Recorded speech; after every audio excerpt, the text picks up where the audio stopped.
Okay, good morning to all of you. So let me share the screen.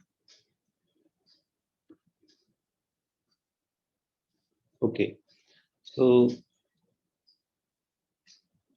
as you know that two chapters are necessary. Two chapters are there for the final exam. One is the arithmetic functions, chapter 6, and next one is Euler generalization of the Fermat-Seidel theorem.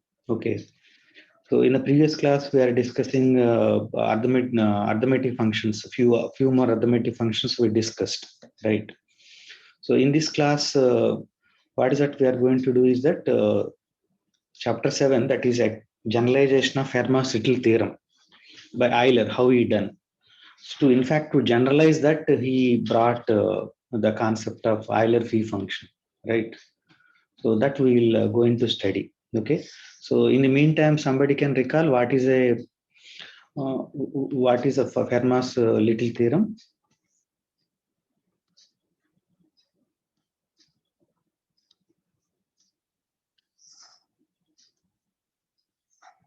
Okay. So Fermat's little theorem says that let P be a prime number.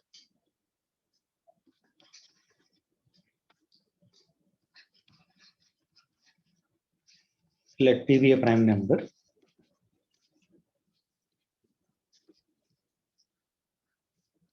And A comma P GCD is equal to 1. Okay. A comma P GCD is 1. Okay. Then, so this is the hypothesis. Then what is that? We have A power P minus 1 is congruent to 1 modulo P. Right? Is it okay, Mehak? Am I audible? And the board is visible? Yes, sir. Okay, good. Now, so Fermat, this is the Fermat-Seidel theorem. So here P is a prime number, right?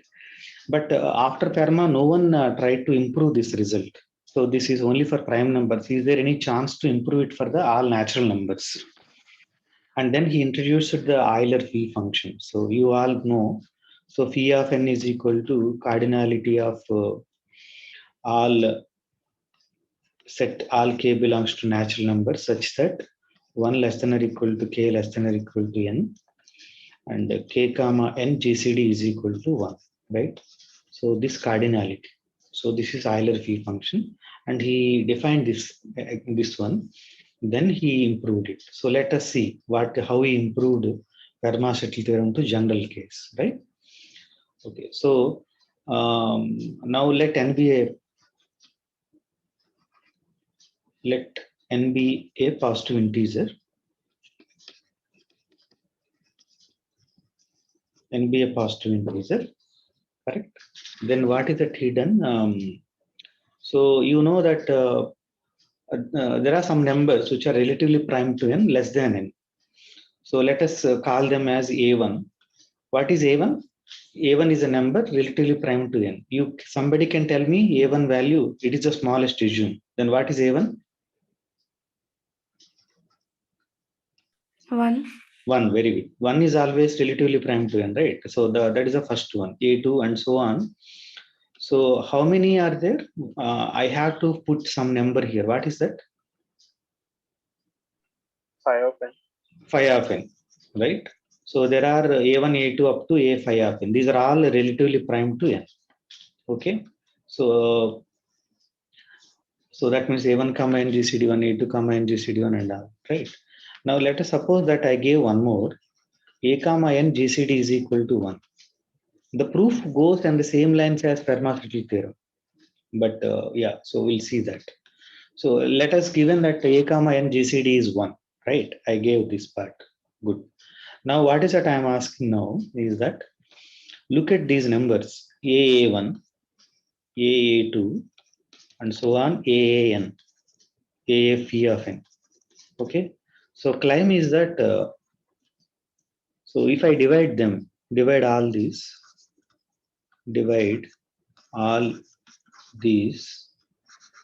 modulo n.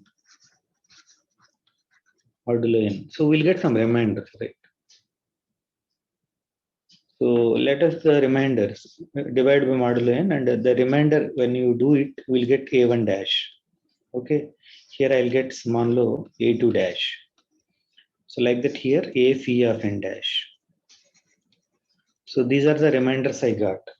Okay, now can somebody guess that what are these reminders?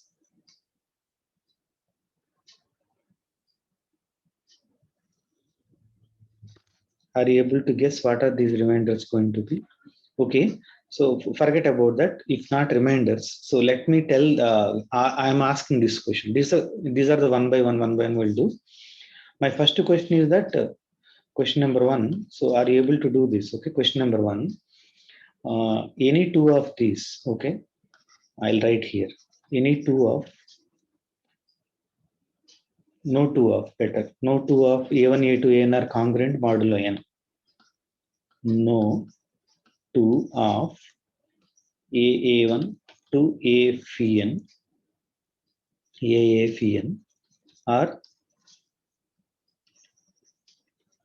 congruent modulo n. Are you able to prove this? Now by this time these are very trivial to you. Can you prove this? Are you following? A1 is not congruent to A2 modulo n, like that. If I take any two of them, they will not congruent. How do you prove it? How do you start the proof? Okay. Okay. So how do you start? Suppose AAI is congruent to AAJ modulo n. Correct. Suppose this. What is my claim now? What is that I have to show? So AI is equal to AJ only. Right?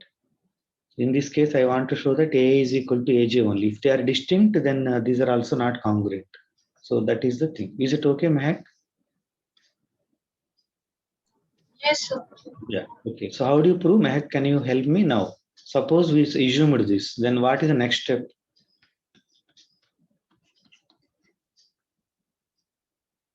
AAI is congruent to AAJ mod n. So what is that you do next step?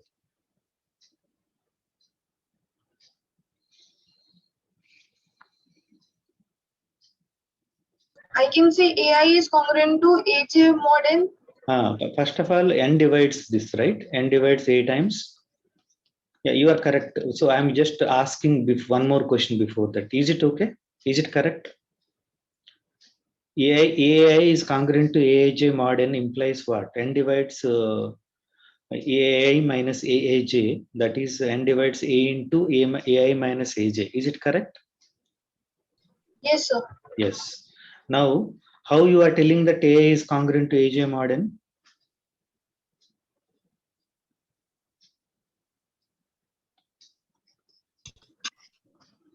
But n comma a GCD, how much given?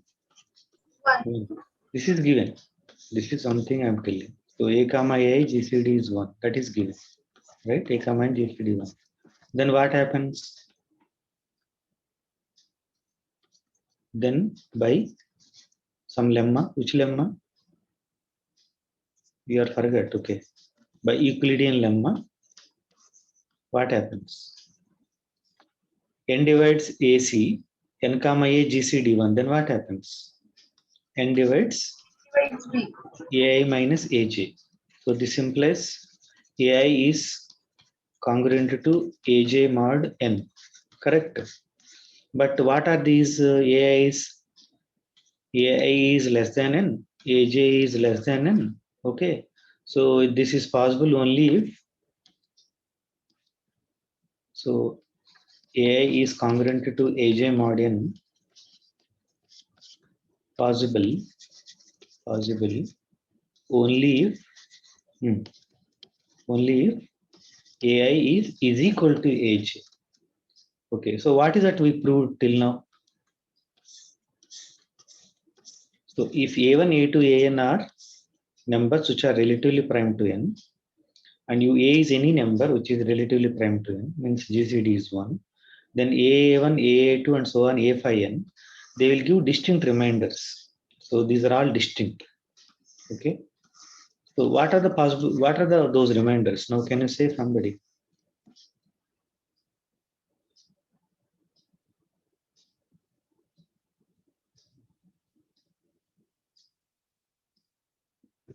Okay, what is the GCD of the reminders with n? Okay, my question is that what can you say? What can you say about AI dash comma n?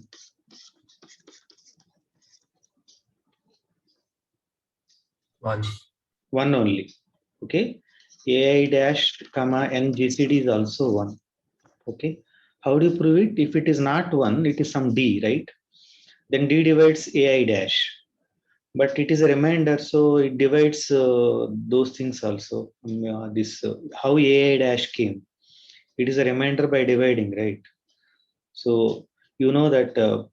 So this is a reminder means AAI when I divide it by n, that is equal to NQ plus R. R is a reminder, right? This is AI dash. Now n divide this n also some D. D divides this quantity, D divide this also, but n comma a GCD is 1. So that is a contradiction. So a dash comma n GCD is 1. And okay, now conclude what is that we done. All these reminders are distinct first, right? All these are distinct.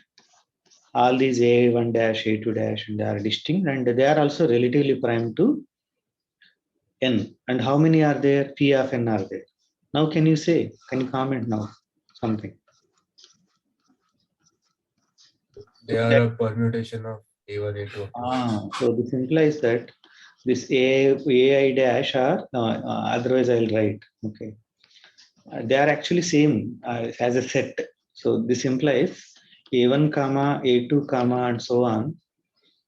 In particular, yeah, AFN. Okay, this set is equal to. So there is no problem now because these are all distinct. We already know. So there are exactly phi of n elements, and this is equal to A1 dash, A2 dash, and so on, A phi n dash. So they are permutation of this. Very good. Nice way to tell. These are A1 dash, A2 dash, and A phi n dash are actually permutation of these only. Good. Now from that, what happens now? This A1 is congruent to, you know, that one of these A1, A2, one of A1 is congruent to A1 dash, right? And A2 is congruent to A2 dash, and so on. A phi n is congruent to A phi n dash. So this is congruent to A1 dash, A2 dash, and so on, A phi n dash, right? Modulo n. What is the next step? Not Amiya. Now at least tell me, speak. They're not speaking today. This is equal to congruent to what? GCD of HDI with n is No, 1. no. See, A1, A2, A phi n is same as this set. Now I have product A1 dash, A2 dash, A phi n dash. What you say here?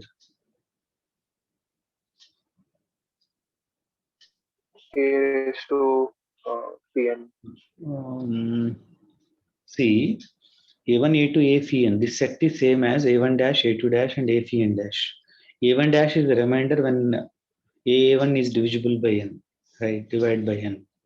So I have this, okay, by congruences. A is congruent to B mod n, C is congruent to D mod n, then AC is congruent to BD mod n. So by using that, I am here. I'm asking you what can be the next step? Natural step. Instead of A1 dash into A2 dash up till A5 dash, we can write A1 into A2. These are actually A1, A2, A phi n only, A phi n, right? So this is the product. These are the same numbers actually, but in a particular some order. So modulo n. So now it is advantage, right? Now what is happening now? So this is A power phi n. Okay, here. So A1 into A2 into up to A phi n, right, is equal to congruent to A1, A2, A phi n mod n. All right. Now again, that means this implies what? So n divides a power phi of n minus 1, right, into, I'm not doing anything tough, okay, a1 into a2 into a phi n, correct? This is what we have, correct? Okay, now what next from, can you conclude?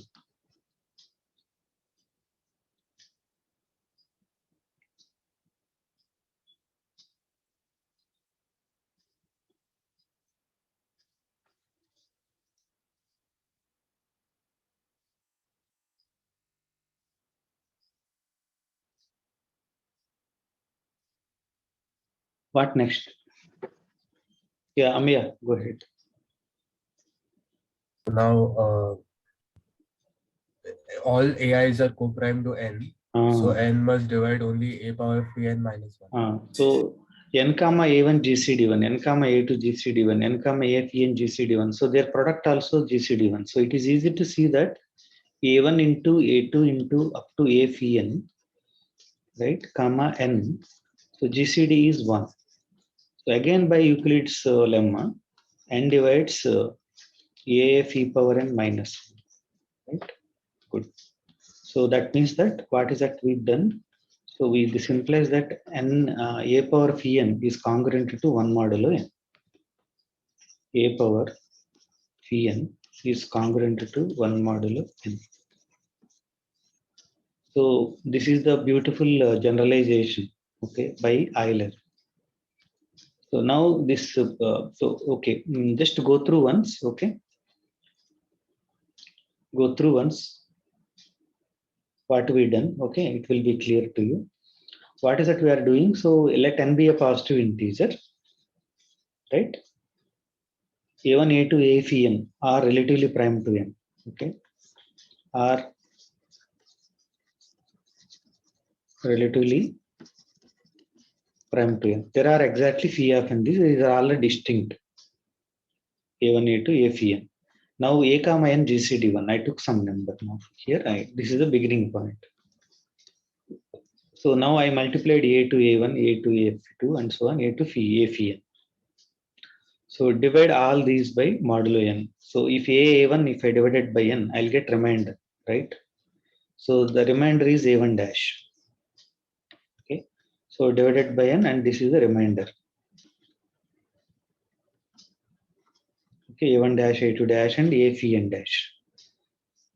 Okay. So what is my claim now? So claim is that none of these are equal. No two of them are equal. First condition. And second condition is that all of these are relatively prime to n again.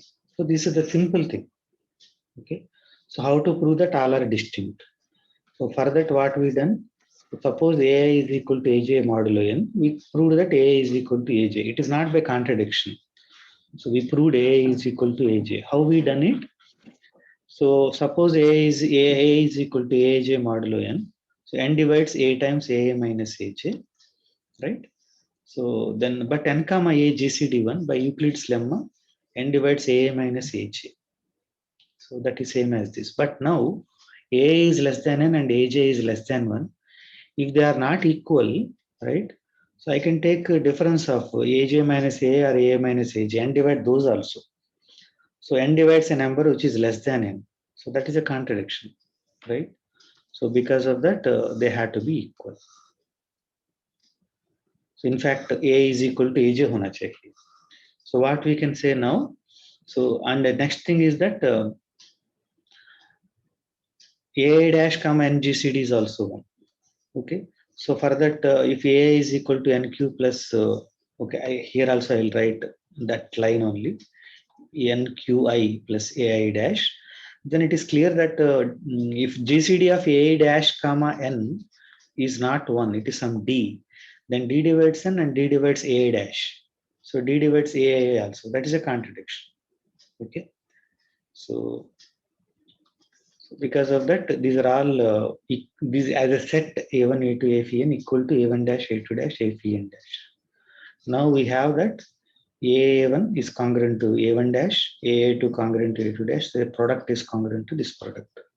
But a1 dash, a2 dash, a phi n dash is a1, a2, a phi n. Okay. Now I brought this outside, and so this GCD is 1. So n divides this. So this is what Euler's theorem. So Euler generalization. Euler's generalization.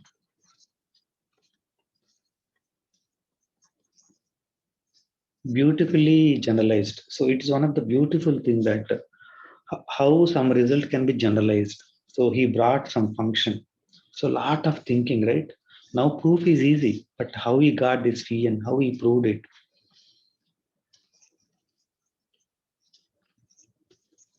Why it is a generalization? Can I get Fermat's little theorem from this?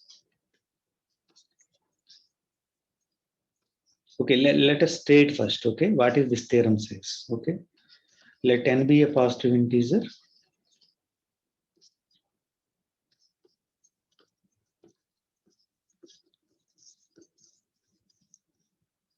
Comma a comma n GCD equal to 1, okay? Then, what is the statement?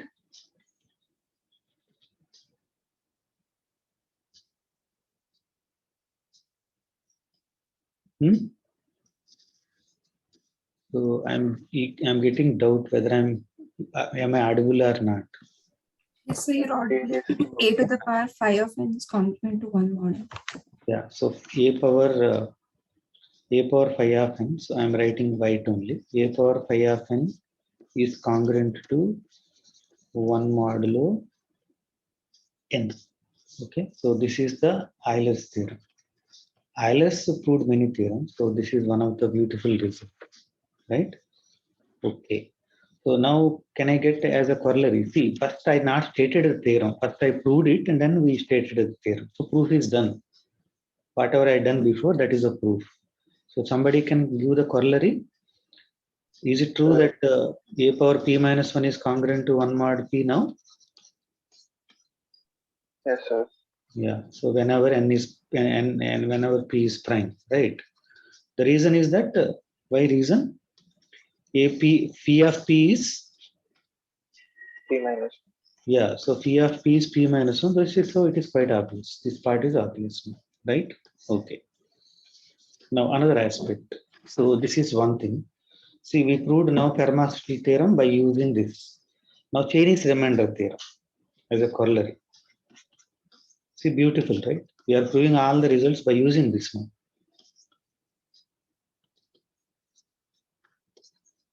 I'll tell you how to prove this, okay? Chinese remainder theorem, right? So what is Chinese remainder theorem says first? So X is congruent to A1 mod N1, okay? And so on. X is congruent to AK mod NK, right? Here, N1, N2, and so on, NK are somebody mutually relatively prime.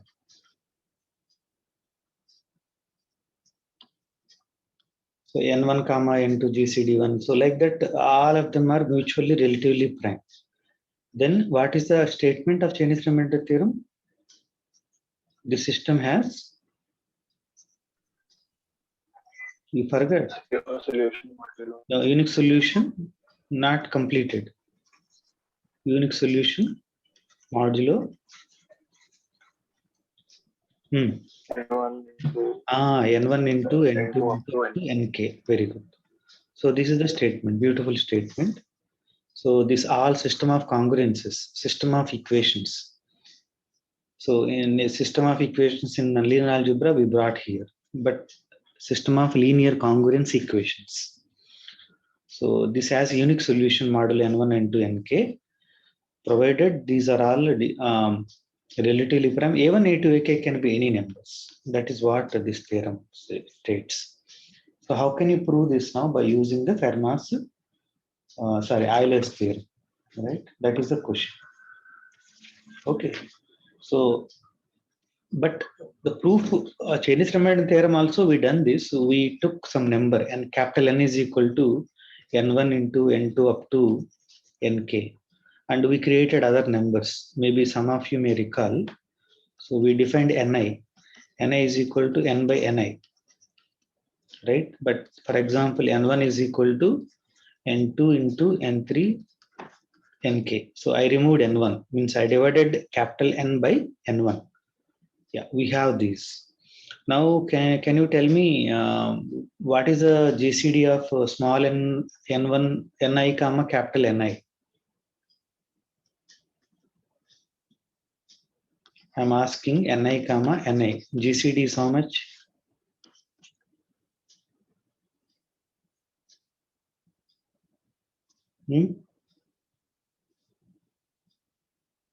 One. 1, right? Yeah. So, okay. So before going to that, I'll give one more application so that it will be useful. Suppose A, comma, N GCD is 1, right? Then you know that this implies A has inverse, right? Inverse modulo N. What is the meaning of that? What is the meaning of that?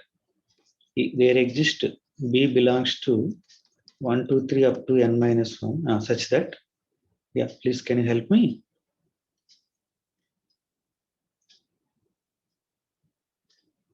Such that A dot B is congruent to 1 mod N. AB is congruent to 1 modulo N. Very good. So this is inverse of A, right?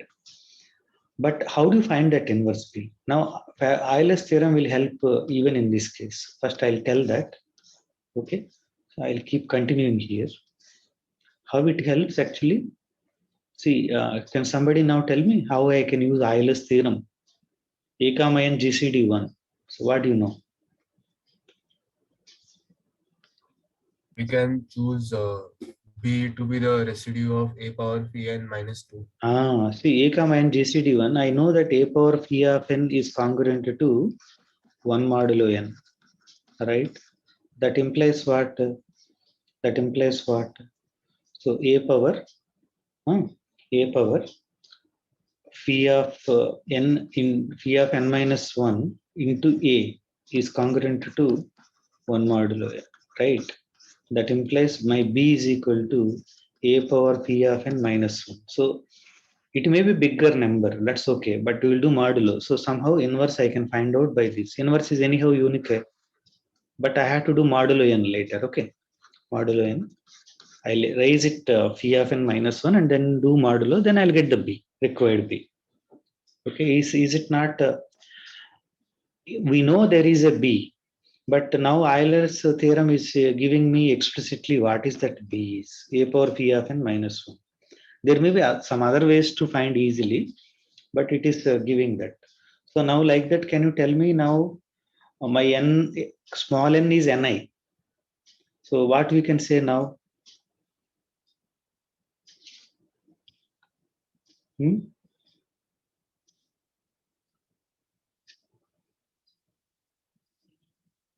Can you apply Fermat's, Euler's theorem to this and say something?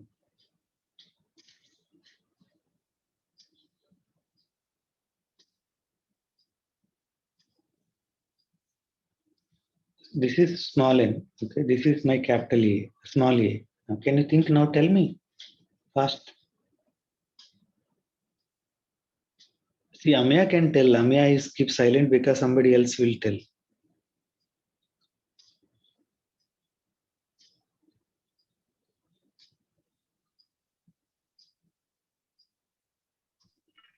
And I will be congruent to 0 mod small n. No. See, n comma a GCD 1. Fermat's, I am asking what is Euler's theorem? Ni power? What happening? Achila? Phi of Ni, small Ni, is congruent to Phi of 1 is congruent. mod small Ni. Small n, correct. Right? So this is beautiful, right? So Ni power P of Ni congruent to 1 mod Ni. Now I want a solution. See, now come to the problem. I want to find a unique solution to all of this, right? So now this is when I do, now I have this part. Okay. Now look at this. I take this part. What is that I take? I take my x equal to a1 times n1 phi n1, right? Plus and so on plus ak, ak, nk, phi nk, right? Okay. Now if I do modulo n1, what happens?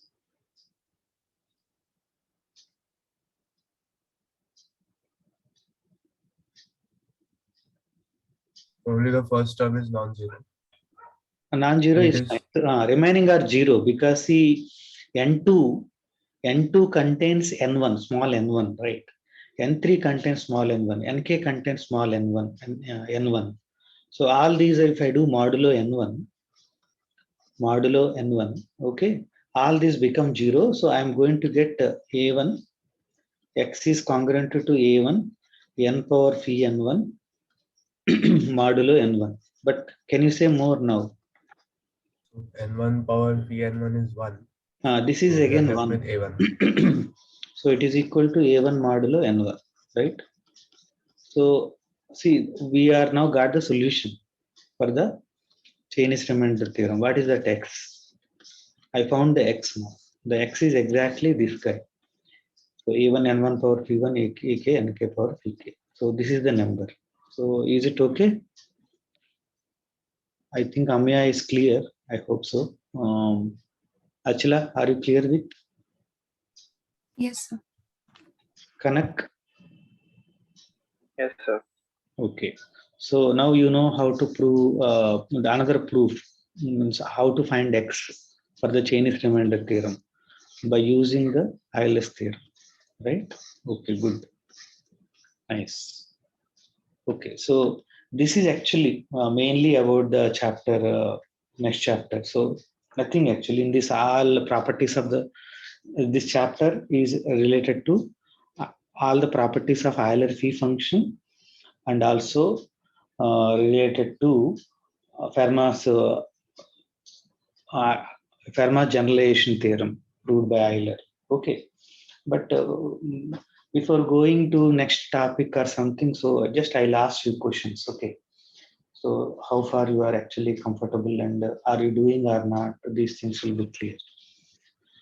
This question is asked earlier also, but again I will ask: what is a1 plus a phi n congruent to how much is equal to what?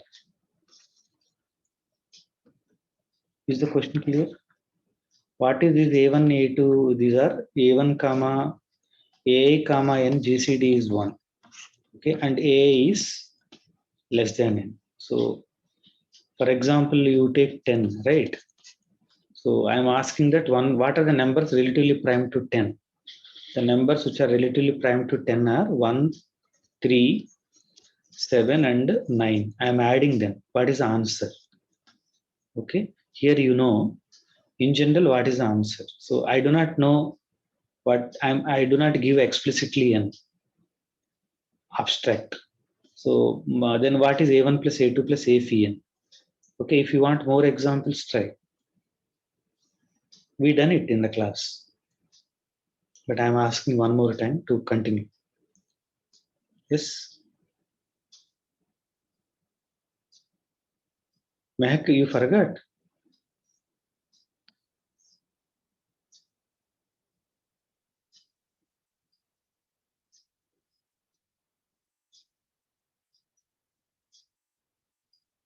The exams may come now. You need to be ready.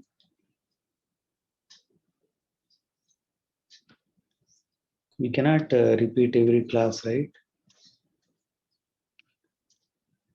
Okay. So for 6, can you see what are the numbers relatively prime to 6, Mehak? 1, Okay, 5, 5. So I'm adding them. These are the only numbers relatively prime to 6. What is the answer? 6. Right?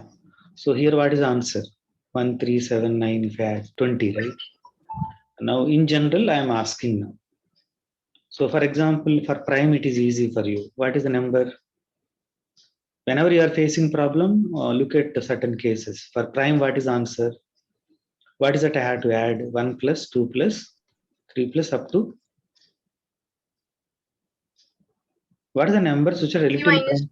P minus 1. So what is this equal to? P minus 1 into P by 2, correct? N into N plus 1 by 2, right? So here we got this answer. So prime cities we know. So now can you guess what is the answer for this one? Achula?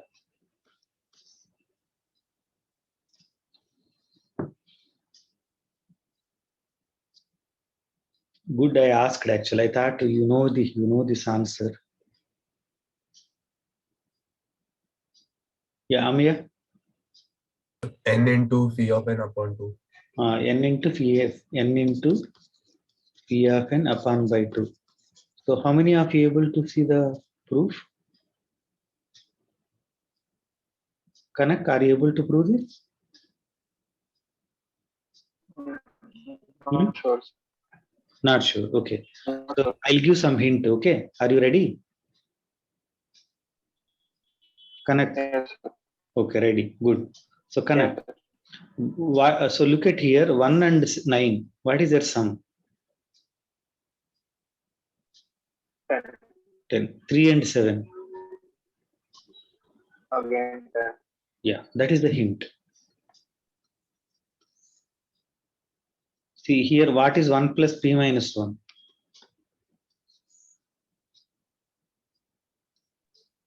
Now 2 plus P minus 2. Right? 3 plus P minus 3. Right? Like that.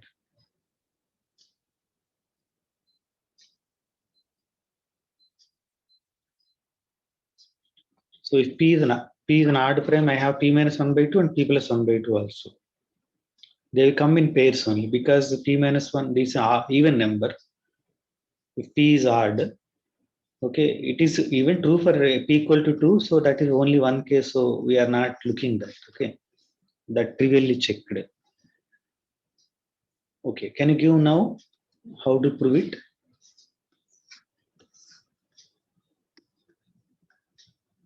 How to prove it? Any other person?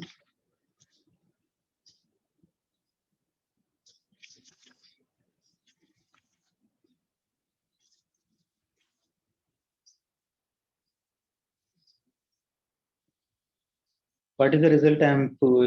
Can you state the result now at least? Can you help me in stating the result? So for n greater than 1, right? For n greater than 1, the sum of positive integers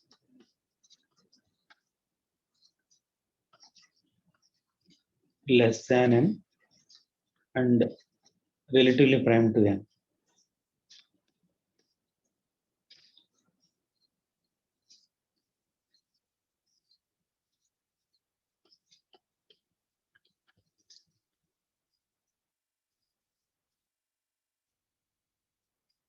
Yeah, what is the answer? N phi of n by 2. N into phi of n by 2. Right? This is a statement. Sum of positive integers less than n and relatively prime to n is n into phi of n by 2. What is the proof? So we take a1, a2, a phi n. These are the numbers relatively prime to n and less than n. So what is our goal? Claim. So claim is a1 plus a2 plus and so on plus a phi n is equal to n into n plus n into phi of n by 2. This is the goal. Yeah, how to prove it? Okay. So k comma n GCD1. So this implies what? Can you tell me one more number? GCD1. N minus k and N minus k comma n also GCD1.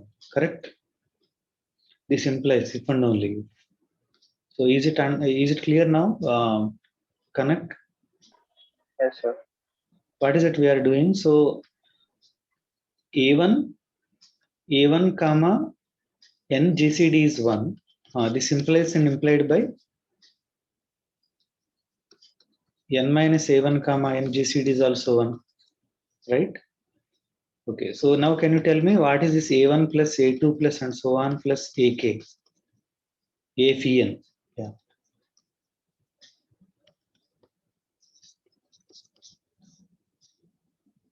See, again, look at 10. 10, 1 comma 3 and 7 comma 9. Why I separated like this?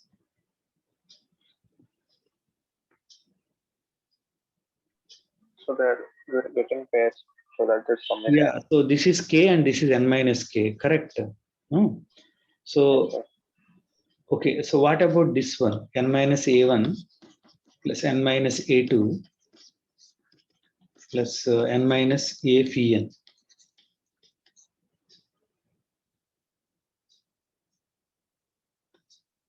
So you have a1, a2, a phi n. So 1, 3, 7, 9. Now I'm subtracting each from the 10. I'll get 9 here. I'll get 7 here. I'll get 3 here. I'll get 1 here. Are you following? So it's the same sum. So it is the same sum. So these two are same. So what that means now? A1 plus A2 plus A phi n, okay, which is equal to how many times n is coming? Phi of n times, right? N into phi of n plus minus of A1 plus A2 plus and so on plus A phi n. Right? Is it okay, Achila, now? Yes, sir. A1 plus A2 plus A phi n now. So it is 2 times, na? This comes this side. So n into phi of n by 2. Is it okay now, Kanak? Can I proceed? Yes, sir. Good. If anyone has any doubts, please go through it once, few seconds time.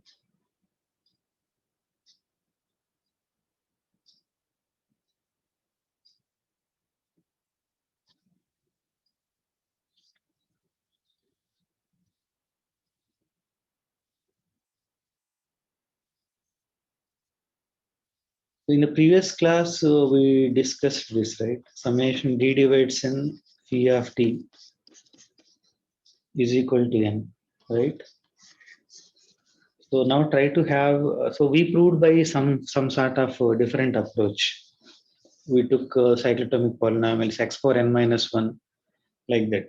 But try to have a straight proof without using polynomials also, only number theoretic. Of course, that is also number theory. It's not like that.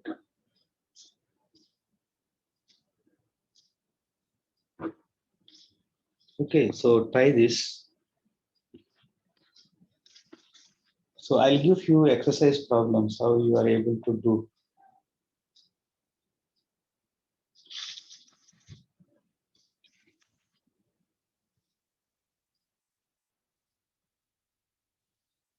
Otherwise, leave this one. So any questions in this chapter? In the 6th chapter, still I want to introduce some one function, that is greatest integer function, that I will introduce tomorrow. So with that, chapter 6, chapter 7 will complete. Okay. So now related to chapter 8. Okay. Chapter 8 is primitive roots modulo n, primitive roots and indices. But I told that indices is not part of syllabus, but it's interesting actually. So we start primitive roots.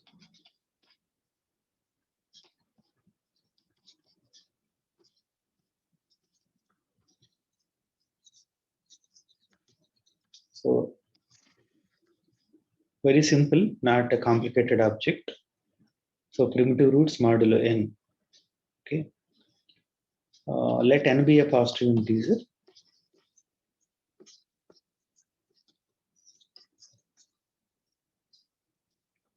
Okay, I'm again collecting this un.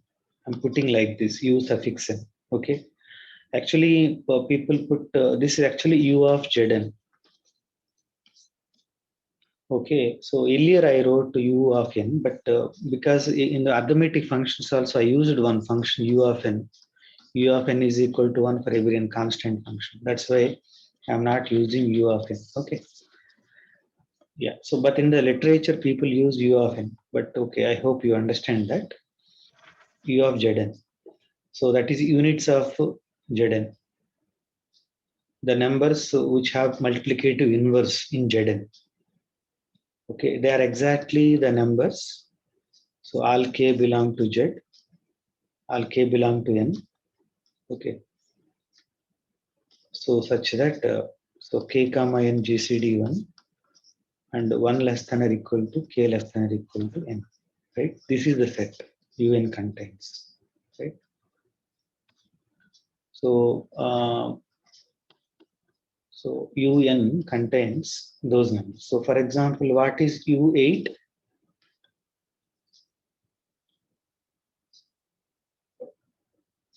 1357. 1357. Very good, correct. 1357. Okay.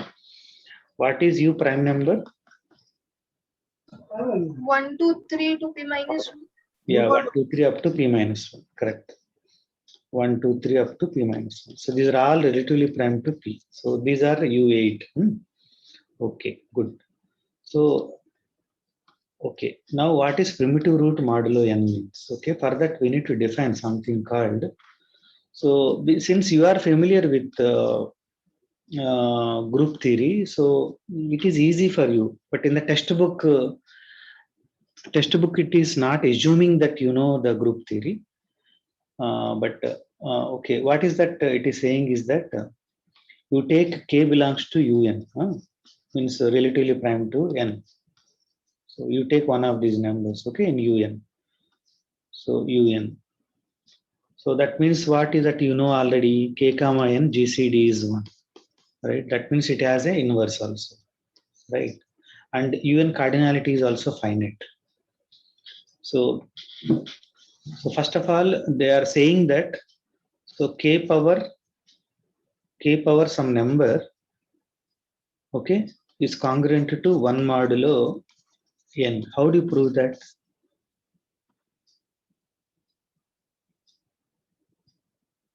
We can just put phi of n. Okay. We'll put. Phi of n. Can you say loudly one more time? Very good. Can you say loudly? Phi of n, right? Phi Very of good. n, yes, sir. Yeah. So see, so you know that k power phi of n is always congruent to 1 modulo n. Okay. So there always exists something like that. So they defined that something. 1 minute. Just let me see. What is their calling? Order of a only. So we know this actually, but I'm telling you, textbook is not assuming you know group theory. So that's why they defined now. Order of k modulo n, and you know it is the smallest integer,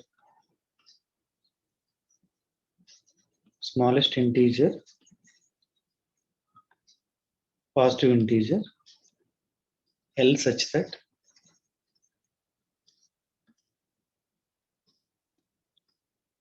k power L is congruent to 1 modulo n. What is other way to tell? Okay, let's look at here. So I'm constructing a set AK. Be with me. Okay, I'm going very slowly, right? So I took an element k in un. What is the meaning of that? K comma n GCD is 1. Okay, so that is the starting point. Now, so we know that Euler's theorem says that k power phi of n is equal to 1. Okay, then I am constructing a set AK. What is my AK? So all R belong to n such that k power R is congruent to 1 modulo n. Okay, so now somebody can tell me that is AK non-empty or empty?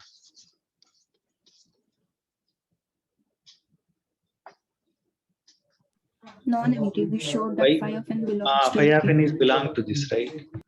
Since phi of n is here, so phi of n belong to this, so it is non-empty.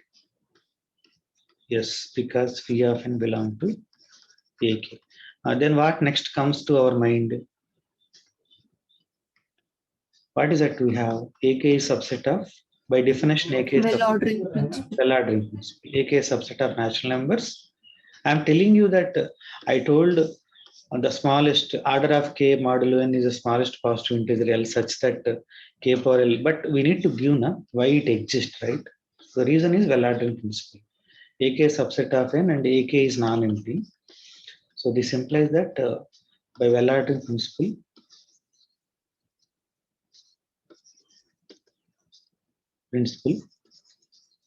there exists an L belong to natural numbers such that k power L is congruent to 1 mod.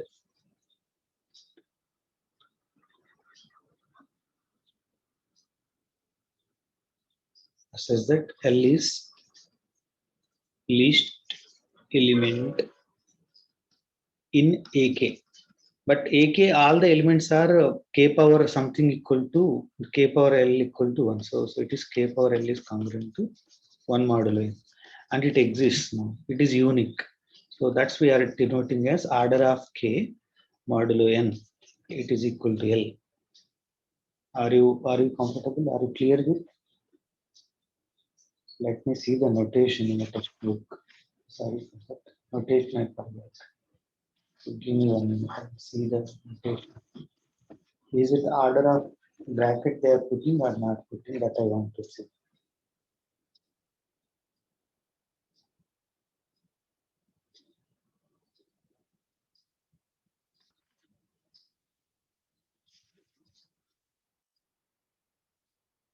Anyhow, so why to waste your time? So I'll keep this notation. Okay, order of k n equal to L. So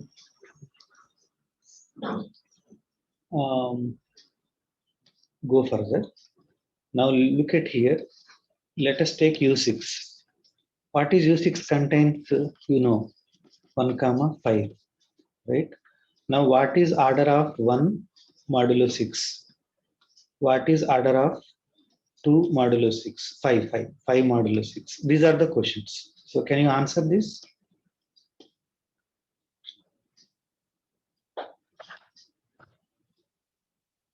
1 and 2 1 respectively. and 2, right? These are 1 and 2 because actually you know. So I'm sorry for wasting your time. So actually, you know, it is a group, but I want to tell you that you want to read book later to complete this chapter. So at least I introduce you and you go through it. Okay. So that I'll go to the other concepts of number theory. So, okay, fine, good. Now let us go to U8. Okay, U8 contains 1, 3, 5, 7. Okay, we discussed this several times. So let us complete fast and I will go. Order of 1. Okay, so let me save it.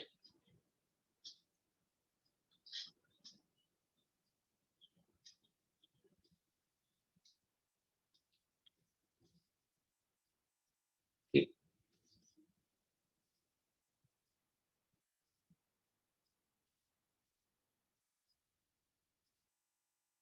Okay, fine. So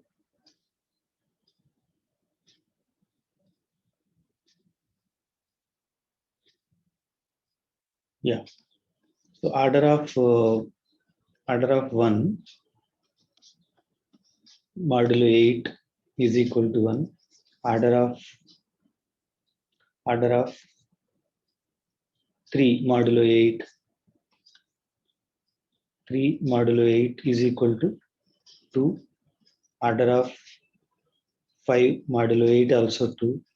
Order of 7 modulo 8 is also 2. So 7 square and all these is 2. So okay, now I am telling you one thing, that k belongs to un is primitive root modulo n if order of K modulo n is equal to phi of n. What is the meaning of that? So you know that order of K is a less than or equal to phi n. K power phi n for sure becomes 1. But for those, if there is an element K belongs to un such that order of K un equal to phi n exactly, then we'll say that K is a primitive root modulo n. For example, in U6, can you tell me, is there any primitive root?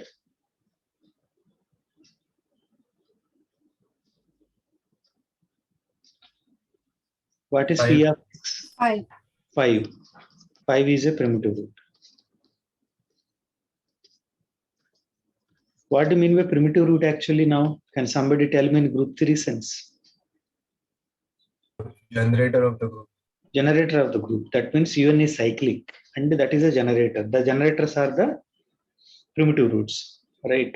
So that's the reason I introduced nth roots of unity, primitive nth roots of unity, right? Primitive nth roots of unity comes only when zeta n power k, where k comma n GCD 1. You maybe understood that. So, but I tried my level best to help you there. But even if it is not, it's okay. I can try now. So, what are the primitive roots in U8? What is order of U8? Cardinality of U8 is 4. Phi of 8 equal to 4. What are the elements in U8 which are order 4? No element. No elements. So, no primitive roots. So, there is no guarantee. No primitive roots modulo n. Okay. So, the question in this chapter is about for what values of n,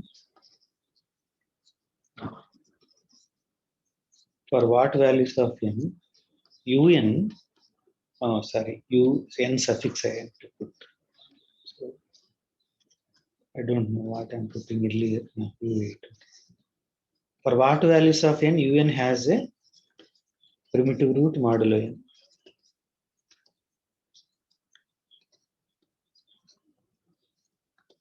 This is the question. Okay. For what values of n? So clearly U8 is not, 8 is not working. Okay. So in particular in group 3 reasons, what is this question? Can somebody tell me in group 3 reasons? For what values of n will un be a cyclic group? See for what values of n,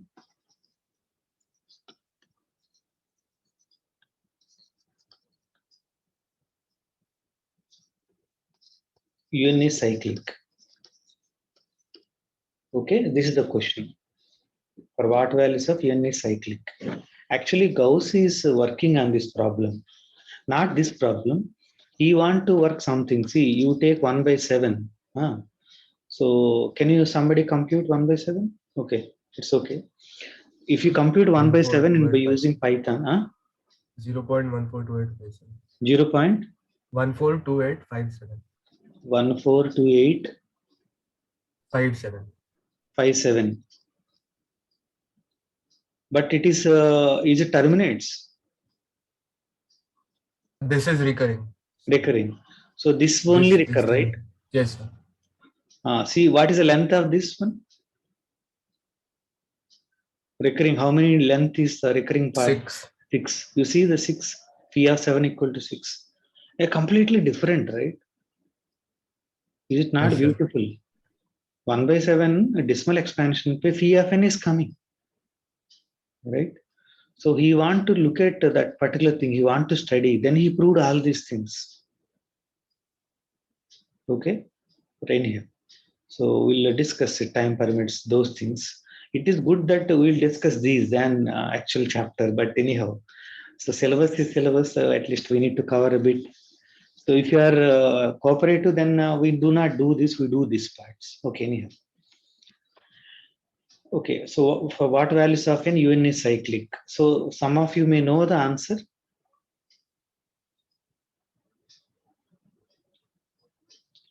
That is a chapter about. So finding n for what values of n, un is cyclic. The entire chapter is that. So they will prove that this is UN is cyclic for n is equal to, at least can you tell me one value it is cyclic in series of values? Primes. Primes. Very good. So for primes it is cyclic. Next.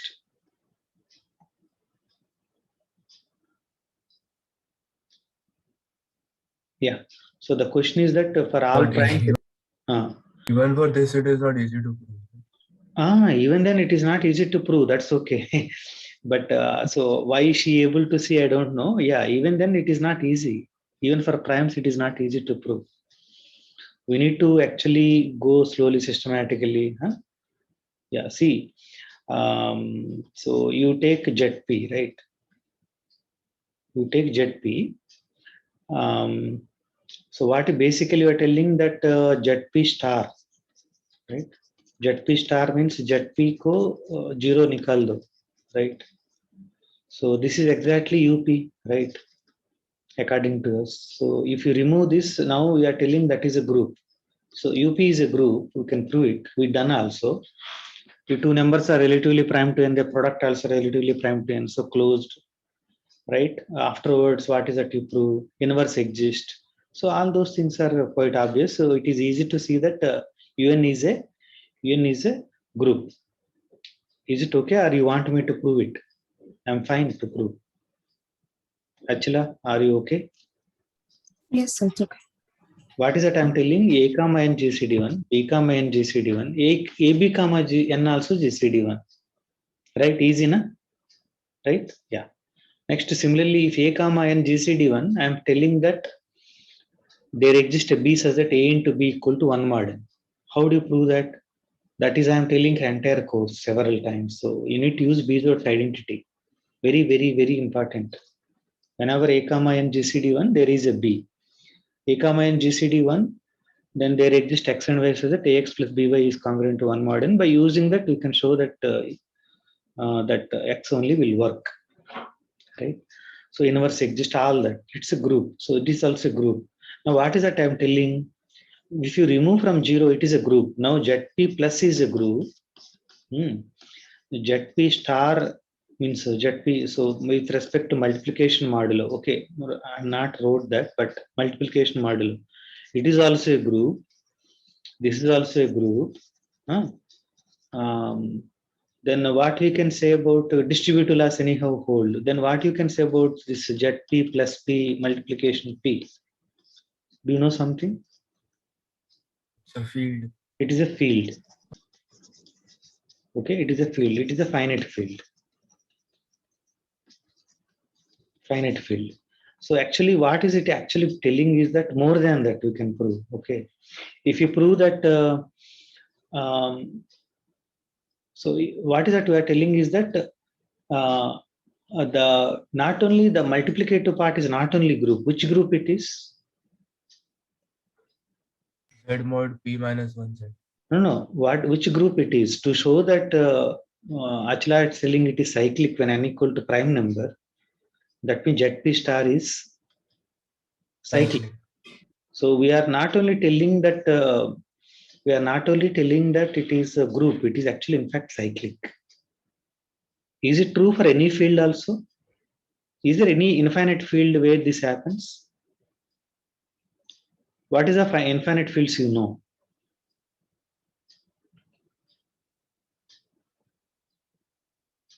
Q, R, C. Q, R and all. Q is a Q with respect to multiplication is a cyclic group? No, sir. No, right? See, fields multiplicative part is not cyclic, but finite fields it is. But right now in the finite fields only, I'm checking only ZP. There are other finite fields also. In fact, it is true that every finite field, the multiplicative group is cyclic actually. Okay, so that is what this theorem. This later we show that. Yeah, so this chapter very useful in that respect. Okay. So how to prove that ZP star? So the multiplicative group is a cyclic group. Okay, suppose we proved it. Suppose we proved that UP is cyclic, right? What is the order here? You know, do not tell me order now because I'm asking one question. So how many generators are there for this?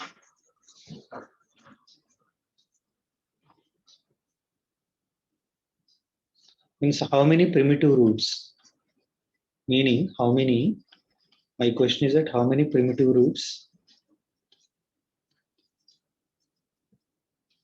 modulo P are there? Okay, so I hope the question is clear, right? So somebody can help me now?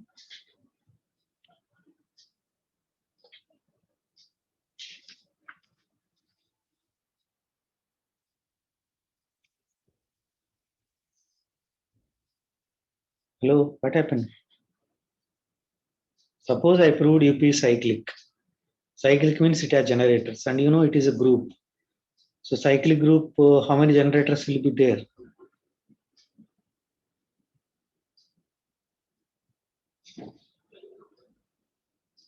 So do not want to communicate with me?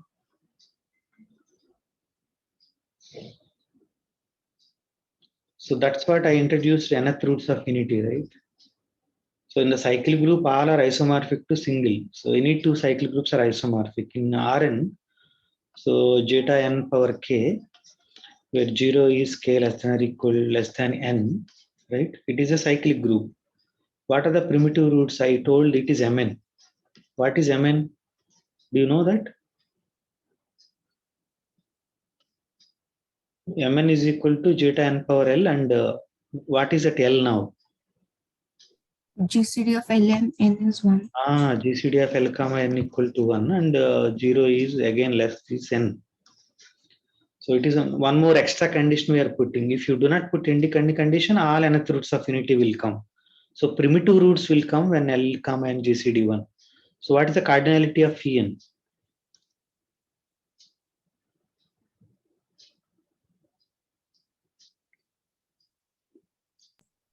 5. Phi of n, correct? Good. So phi of n. Okay. So that is the beauty, right? So it is phi of n.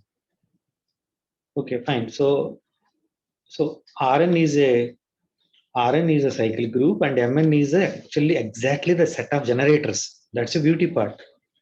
Okay. Again, I recall you R4 we discussed 1 minus 1 I minus I. I and minus I are primitive roots modulo n, right? So primitive nth roots of unity. Sorry, that they are primitive nth roots of unity I and minus I. But what is I and minus I? Actually, the cyclic. So I power 0, I power 1, I power 2, I power 3.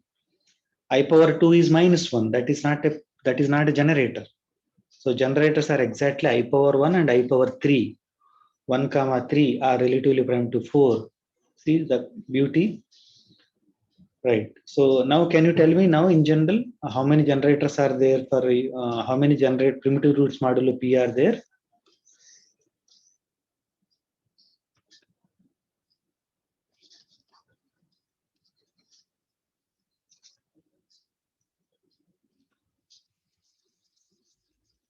Okay, I'm writing. So suppose there exists a primitive root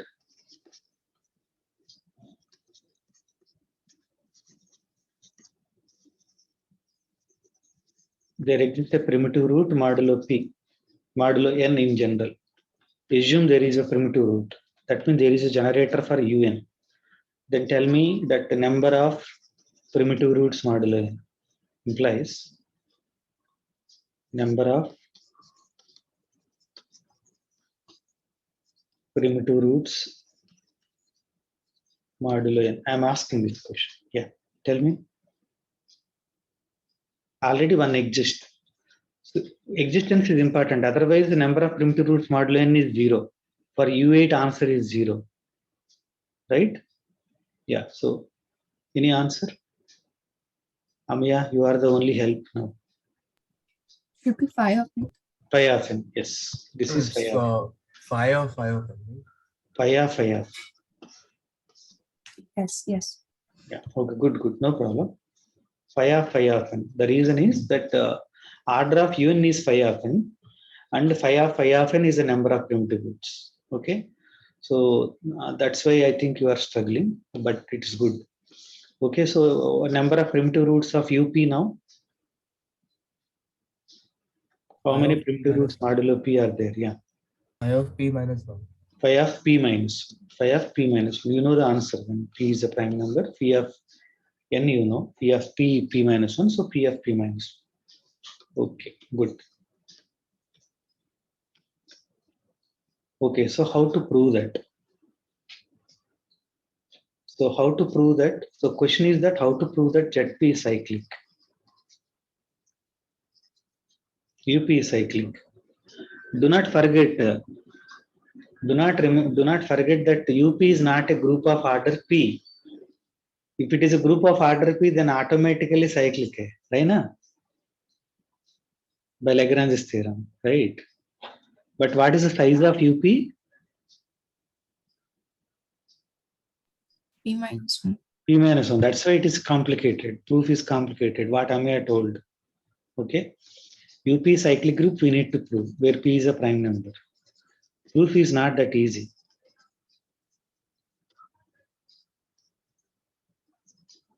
Okay. So because it took a lot of years actually. So only once Lagrange proved one result. इसकी बाद ही हुआ था. What is the result Lagrange proved? Lagrange proved that if you take a polynomial of degree n over a field, then it has at most n roots. Okay, so after that only it happened. So let us work out slowly. Okay, so but you are not responding, so better quickly.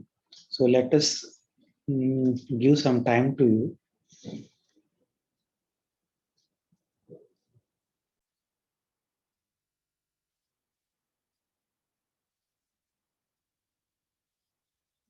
Okay, so this is the theorem. This is the theorem. So people started, Lagrange started. So Kathy, are you able to see the board? Yes, sir. Okay. Okay. So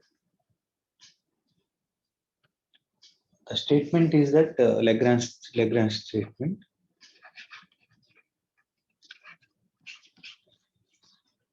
Let P be a prime number. Actually, we can prove for general fields, but in the general field theory, even for integral domains, it is true. What is this result? But here we need for prime, so that's why I'm restricting to prime. If P is a prime number,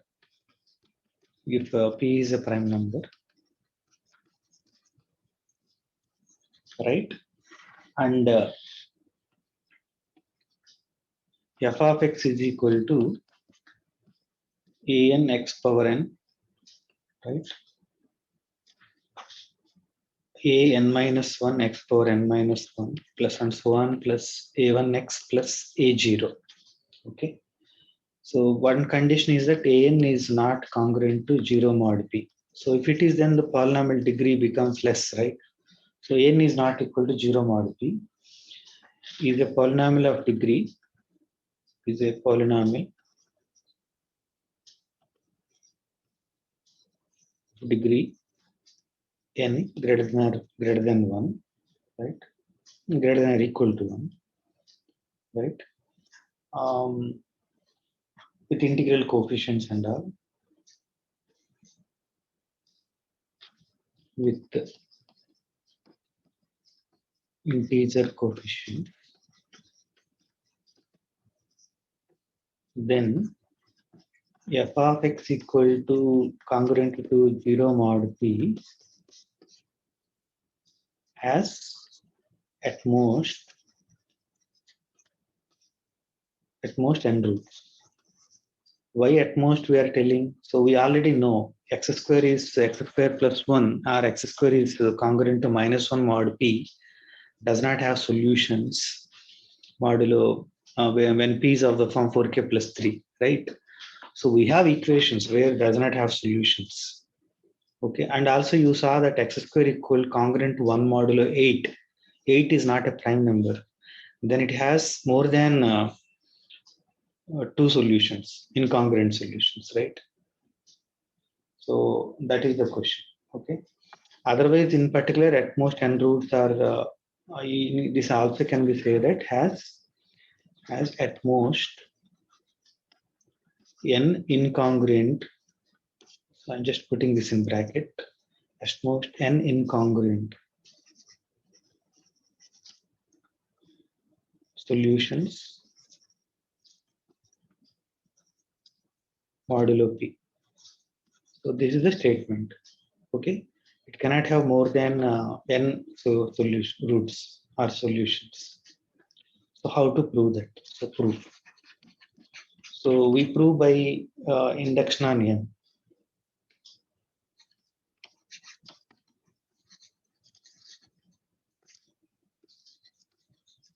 Okay. So for that we need to show for n is equal to 1 case. N equal to 1 case means what? Can somebody help me? Linear polynomials, something like Linear ax plus b. So I take f of x equal to a1x plus a0, where a1 is not congruent to 0 mod p, right?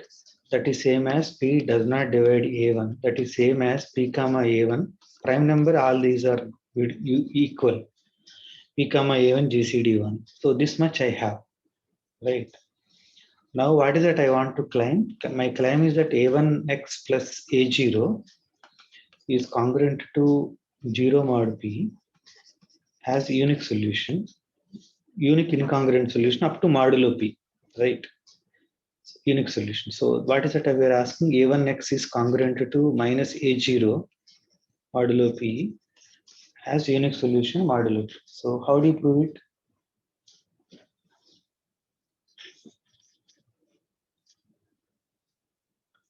Are we done? Question of this type. Ax is congruent to b modulo n. Number of incongruent solutions. Do you remember?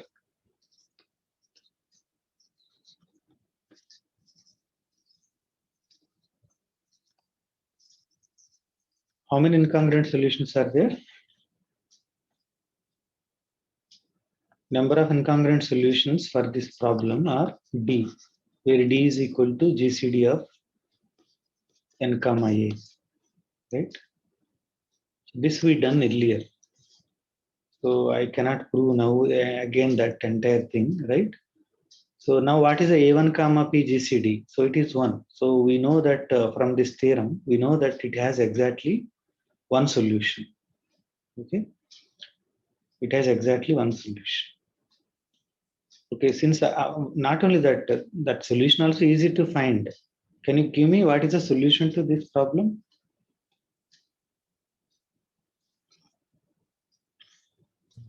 A1 will have some inverse. A1 So- inverse. See, a1 comma p GCD1. So a1 inverse exists. So I can multiply both sides with a1 inverse. So x equal to a minus a0 into a1 inverse. Thanks here. So that is the solution, right? And that is unique from that theorem. So in this case we done. Now suppose that the result is true for k minus 1. Suppose the result is true for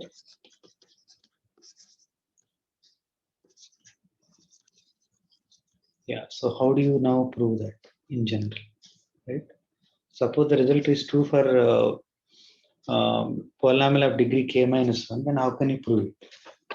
Okay.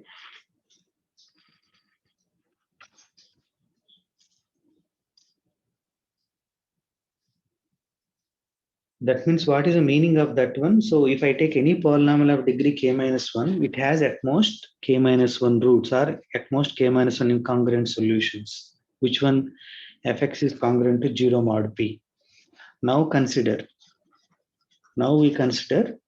fx be a polynomial of degree n. Mehak, are you there?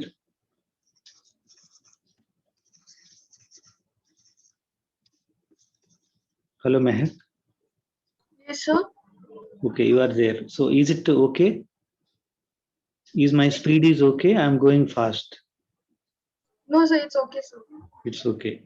So are you able to understand till now? Yes, sir. Okay, what is that I'm proving? Actually, my theorem statement is that Lagrange theorem. If P is a prime number and we have a polynomial of degree n, then it has fx equal to 0 mod P has at most n incongruent solutions. So to do that one, we are proving by induction on n. When n is equal to 1, the polynomial is a1x plus a0, a1 comma pgcd1. So we proved one result that this ax equal to b mod n has exactly d incongruent solution. So with that it is done. Now we are assumed the result is true for k minus 1, meaning you take any polynomial of degree k minus 1, then fx equal to 0 mod p has at most k minus 1 incongruent solutions. Now I have to prove the result for k. Consider fx be a polynomial of degree k. Correct? Now I need to prove here in this case. Okay. So how do you proceed? Okay, how do you proceed? That is the next question, right? Okay, so the one simple step here is that suppose fx congruent to 0 mod p has no solutions, then what happens? Then we are done. Because Then we are done. zero. Then we are done because we are looking for at most only, right? So then we are done. Otherwise, so let f of x equal to 0 mod p has a solution, say some a, right? Means f of a equal to 0 mod p. Then what is the next step we can do?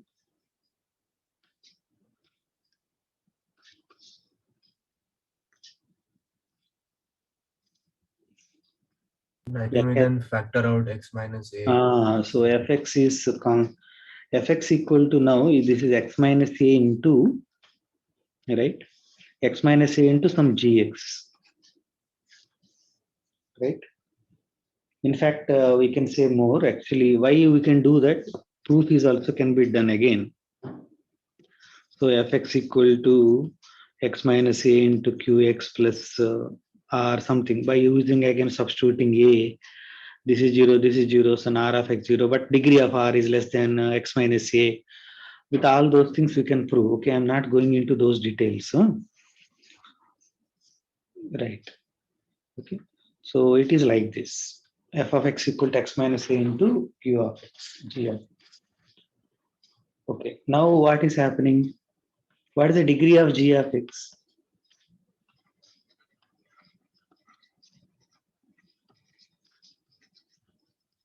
Degree of g of x is k minus 1, right? Now by induction hypothesis, g of x has at most k minus 1 incongruent solutions. I know that induction proof little boring. G of x has at most k minus incongruent solutions. This implies that f of x has at most k incongruent solutions.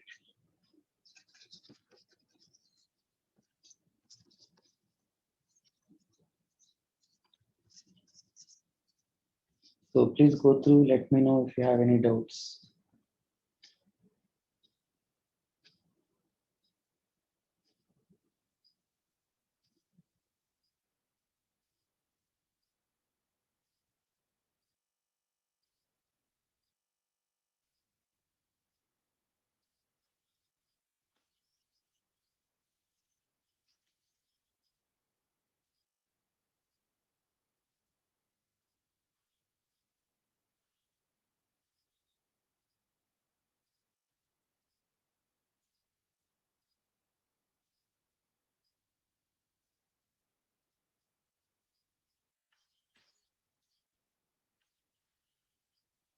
Any doubts? No doubts?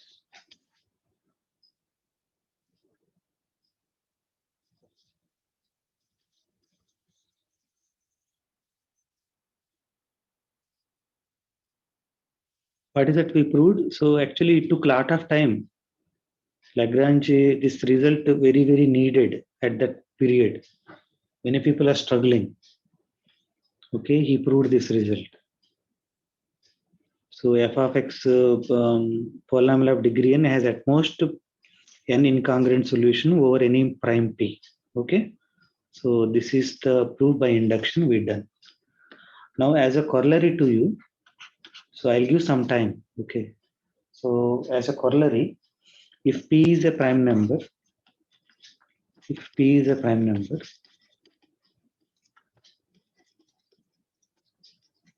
okay, and d divides p minus 1, then the congruence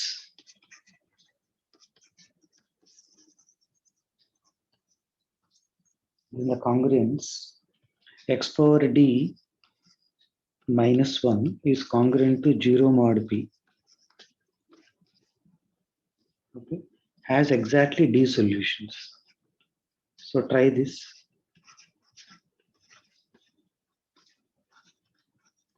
So try this question. So what is that I gave? Let p be a prime number and d divides p minus 1. Then the congruence x power d minus 1 is x power d congruent to 1 mod p has exactly d solutions. Yeah, try this.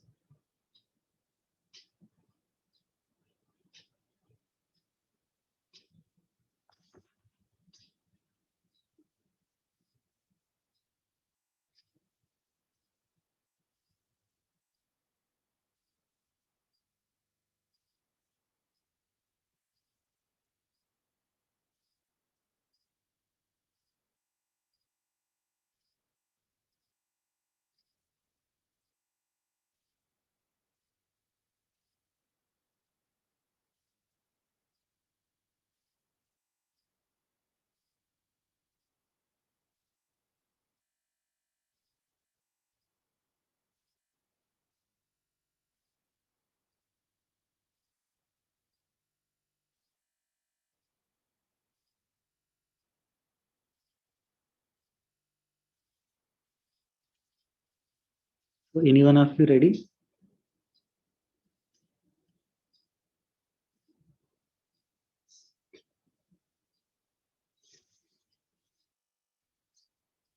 Okay, I'll help you how to go one by one, step by step we'll go,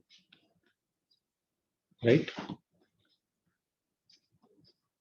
So tell me this part, x power p minus 1 minus 1 congruent to 0 modulo p.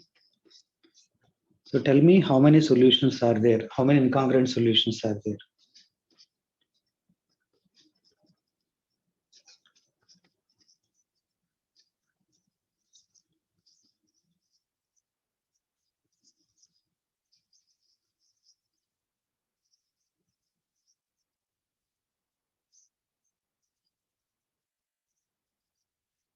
Yeah, is it okay?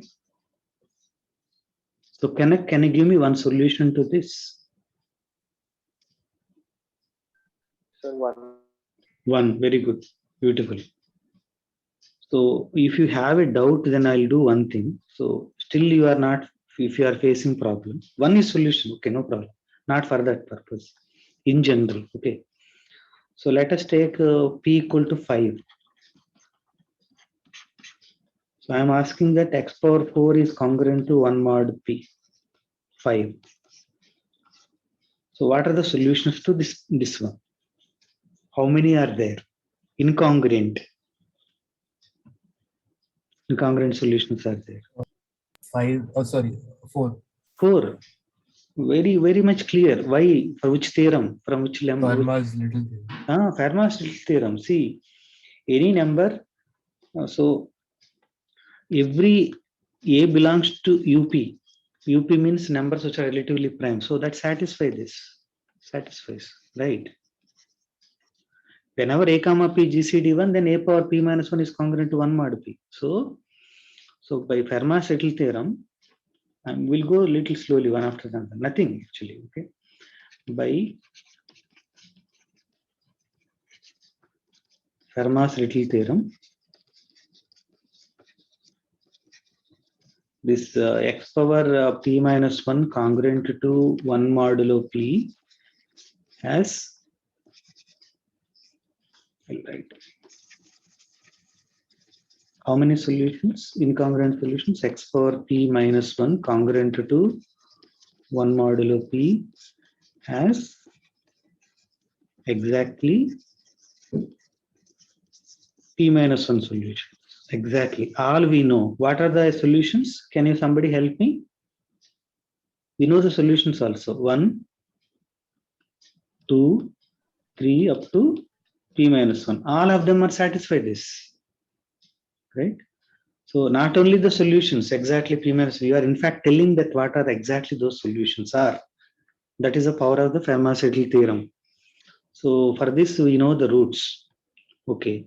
Now what is given to us? D divides p minus 1. That means x power p minus 1 minus 1. How can I write?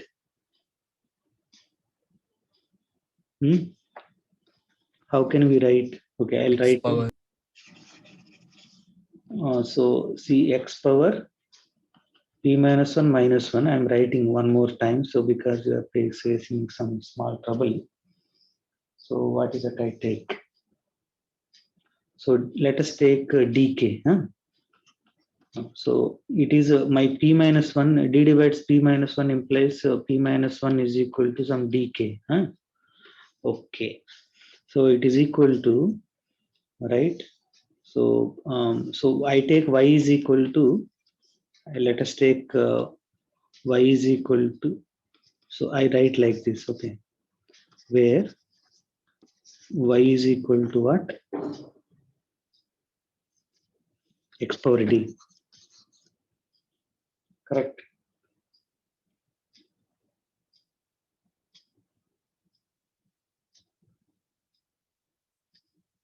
Okay. Now can you tell me now what is this equal to? If you want, you can use it and finally tell me. Is it like this, x power d minus 1 into some polynomial? Do you agree with me? Yes, sir. What is a polynomial now, this one? Okay, I'll write one more time so that still you are facing trouble except Amya. This is y minus 1, you know, right? 1 plus y square and so on plus y power k minus 1. Amya, am I going fast? No, right? No, sir. Then why? Okay, y is equal to x power d. So x power d minus 1 into 1 plus y is x power d plus x power 2d and so on plus x power how much? D into k minus 1. No, d into k minus 1, dk minus t. So these are the d into k minus 1. So this is the polynomial. So now let us call this polynomial as fx. Okay, this polynomial as fx. And this is the polynomial we are looking for. I know about this. So what is that we need to prove? Now go to the theorem statement. If p is a prime number and d divides p minus 1, then the congruence has exactly d solutions. This is what I want to prove, right? So am I done? Now at least now please respond. Other than Amya. So we proved one result, Lagrange's theorem. Use it and tell me. Please participate.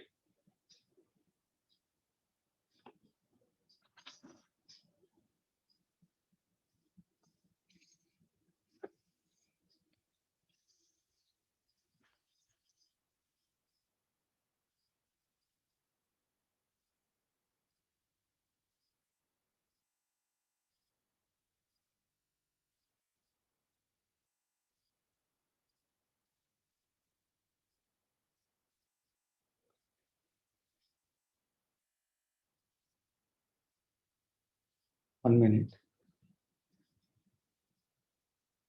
Yeah. Yeah. Good. Yeah. So Amiya, go ahead. So suppose that x power d minus 1 has less than d solutions. Then because we know that there are a total of p minus 1 solutions, the other polynomial must have more than dk minus d solutions. You Which is a see, contradiction. it's a contradiction. So already we know that this side we have p minus 1 roots, so, right? And we need to show it has exactly d roots. But if it does not have exact d root, then this will have more than dk minus d roots. That gives a contradiction. We already proved that in a modulo p, this has at most dk minus d roots. Okay, what is that we want to say? If A satisfies this, then substitute A here and here. If this is not, then here it is a root for this. But here it is root for at most dk minus t. So we have exactly d roots will be there, right? So this is very useful. The Lagrange proved, then only we able to prove this after proving that. Okay. Now are you done it or not done it, or can you say suggest now? With that I will stop.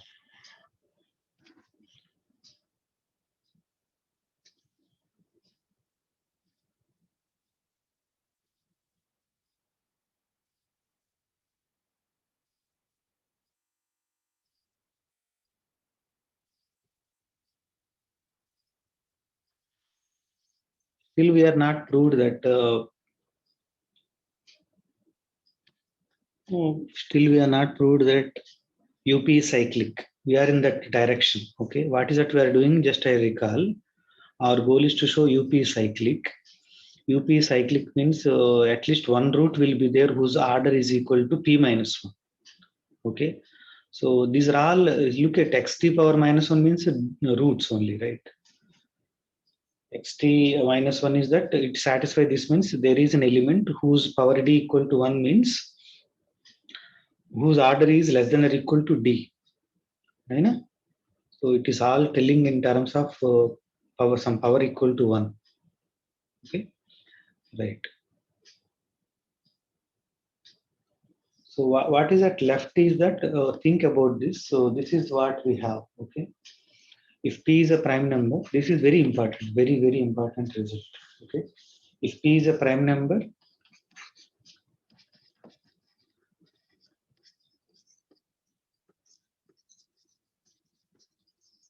and d divides p minus 1, right? If d divides p minus 1, then there exists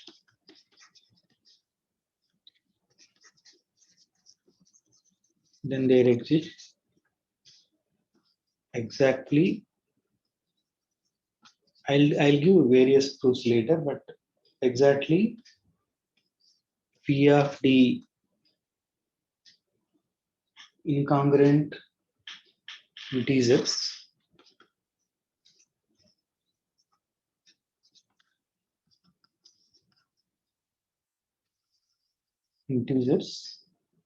having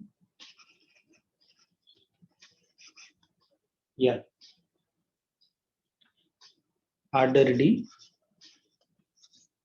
modulo p. Okay, there are many solutions for x. There are exactly d roots for x power d minus 1. Okay, so again you recall that rd, okay, rn. So there are d roots of unity, but how many primitive d roots of unity? Phi of d, like that. Okay, so that is the reason I introduced those things later in the previous class. Maybe that will help you. So what is that we need to show that? See, again recall here in this result we are saying that this has exactly d solutions, but every solution, one is also solution, but order of one is not d, it is less than d, right? So we are exactly looking at what are the roots of this polynomial whose order is also d exactly. Okay, that is primitive dth roots of unity, right? So exactly P-having incongruent solutions, integers having odd-ready modulo P. This we need to prove. Okay. So think about. So I hope by next Thursday class we'll complete this. Okay. I want to tell now I have time actually. I can complete within even 9 minutes also, but response is not that good today. So at least you have the statement and tell me. Yeah. So you have any other questions to ask me?